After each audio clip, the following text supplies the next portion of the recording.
From UFOs to psychic powers and government conspiracies, history is riddled with unexplained events. You can turn back now, or learn the stuff they don't want you to know.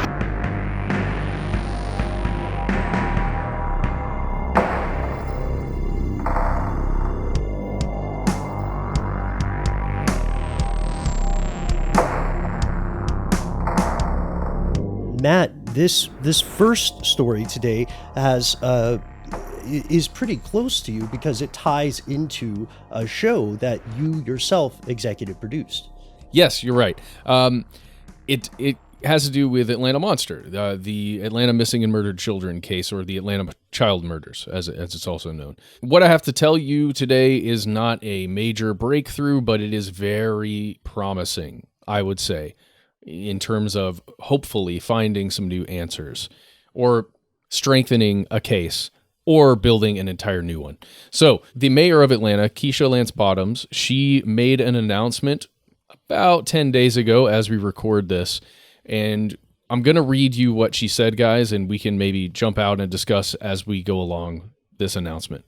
She said, before the pandemic, we reopened the investigation into the Atlanta missing and murdered children case, which was in 2019, by the way. The city of Atlanta reopened the case to study all of the evidence and to see if there's new DNA that could be tested. She says part of the reasoning here is the DNA testing 40 years later, if there's anything else they could take a look at and see if they could test it. She says, a few things have happened since we reopened this. Thus far, investigators have methodically reviewed an estimated 40% of the collected evidence to determine which items can be submitted for additional processing to a private lab. And on June 21st, they've moved forward with that processing. So that was June 21st of this year, 2021. And they are not going to share the names of the victims from whom the DNA has been extracted, because there were 28 to 30 victims, depending on what you consider the list of victims to be. So the DNA evidence that they have found for new testing could be from any of those victims. And that includes the 2 adult victims from the very end of the initial investigation into the Atlanta missing and murdered children. Keisha Lance Bottoms says this private lab has extensive experience in the field of analyzing deteriorated DNA and has a successful history in providing evidence in high-profile nationwide murder cases. So that right there, just first of all, is very promising to me, just knowing that the city of Atlanta itself is looking into this and taking actual steps. And it seems as though they must have been taking these steps even throughout the pandemic and throughout quarantine, because there is so much evidence that's been collected in this case. If they've already looked through 40% of it, then we're on good track, I would say, to having all of the evidence looked at to see if there's anything new that can be tested. So that right there is a good start, right? Another really interesting thing the mayor said is that the fiber evidence in every one of the individual cases, they're considering it 30 cases within this larger case, in every one of those, the fiber evidence has been reanalyzed, which is that whole thing is a very crucial part of the original case and the case against, or not the case against Wayne Williams, but the circumstantial evidence put forward to link Wayne Williams to the children's murders within the Atlanta child murders case. The whole thing is very complicated. Again, if you're really interested in this case, go listen to Atlanta Monster. It lays everything out there for you. It's in the late 1970s, early 1980s, when a series of children were abducted and killed in Atlanta. But the fiber evidence, you guys, that's something that I think we've actually, we talked with Payne about that on this show before. Yep. The green carpet fiber evidence that was a big part of this case. I just wonder if you guys have any thoughts on that. When we talked with Payne, that evidence seemed very circumstantial, but at the same time seemed pretty strong, at least if you talk to the FBI officers who were involved and some of the APD officers. Yeah, I personally thought it was pretty significant. I also, one of the great controversies regarding the case of Wayne Williams is the idea that was pursued and packaged by the media of the time that he being guilty of a few homicides would therefore make him guilty of all the homicides that were pinned on him. But that does not, that was presented as a waterproof case, yet time would prove this all or nothing assumption was incredibly incorrect. There are, one thing I liked about the way Atlanta Monster approached this story is that the writers of that show were careful to present these other possibilities, these counter narratives, which should not be dismissed as conspiracy theories. There is circumstantial evidence, yes, but compelling circumstantial evidence that the story remains untold to completion today. And, to be honest, Williams was not helping himself very much once he was incarcerated. He had, I don't know how much of the story we want to tell on air. Do check out the show, but he had several things in the past that clearly indicated a manipulative, narcissistic personality type, which meant this was, this is common for some of these types of murderers, but in this situation, there are survivors of these innocent people who had their lives cut short, and you can't put a price on giving those survivors closure. So I think it is a noble and important thing to pursue. Yeah, I agree. To that point, Wayne Williams is in prison right now because he was accused of and convicted of killing 2 adults. The 2 adults who are on the list, a 22-year-old and a 27-year-old. So that's one of the primary reasons people look at the case and go, wait, why is he in jail for all of those kids then? You have to look deeper and deeper into the case and look at each individual victim.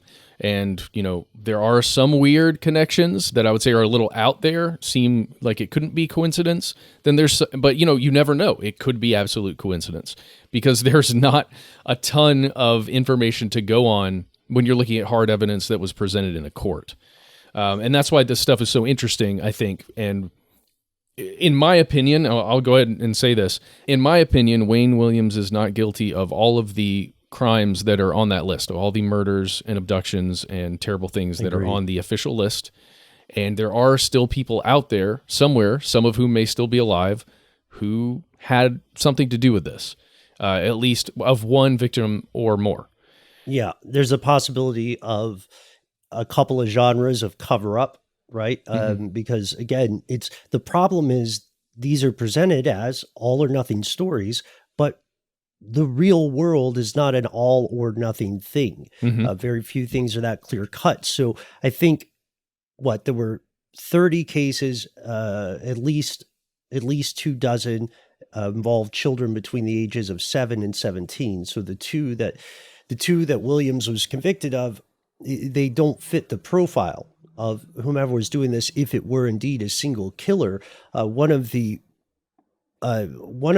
tragically plausible cover-up theories is the idea that APD at the time just closed out a bunch of cases when they found someone that they could pin them on, just to keep their numbers good and to alleviate public panic. And the reason that's plausible is because there have been proven cases where that happened in the past, in other precincts. Like, they want to close these cases out, and it can be hard to walk away from a scapegoat, none of which makes Wayne Williams a good person, to be clear. No, absolutely not.